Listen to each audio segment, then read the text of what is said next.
I'm John Weber. I'm the services coordinator here for HIV and hepatitis C folks.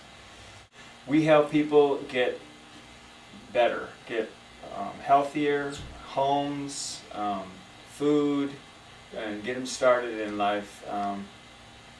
And we all love the job here. So right now the garden's kind of sleeping, but we do have garlic, beaver tail cactus, tree collards, chard, and some cabbage. We're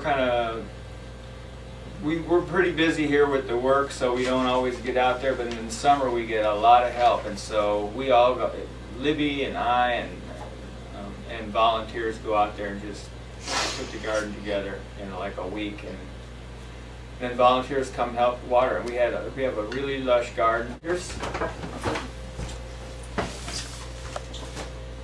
That's called a kabocha pumpkin. It's a really sweet winter squash. We grow a lot of those, and many people come to harvest those and take them home. Everybody likes the melons, watermelons, cantaloupe. We grow a lot of corn. Sometimes we grow Indian corn for grinding and making flour, so we could, make mush and grits. Tomatoes, abundant tomatoes. People are always out there with baskets getting tomatoes all summer long. The garden project notified us last spring and asked us if we needed some nursery plants. We said yes, and they brought us all kinds of stuff to get the garden started. Cool. Every year it seems like we have a different type of garden going, but last year Cyril Colonius designed this garden. I built the gates for it, and it's round, and I think we're going to keep this because it's the most pleasant looking garden we've had yet. We've had it sprawling out all over in all directions in the past. There's a couple other gardens that were made by clients who have passed on since, but one is an herb garden with the Kuan Yin statue, and Kuan Yin is the goddess of compassion in the Buddhist tradition. And then there's just a flower garden done by Anne, and she passed on recently.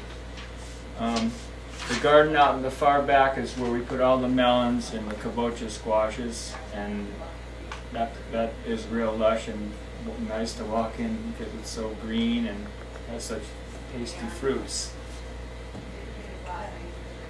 I moved here when I was 23 with my 3-year-old son, and the first thing I did is start a garden.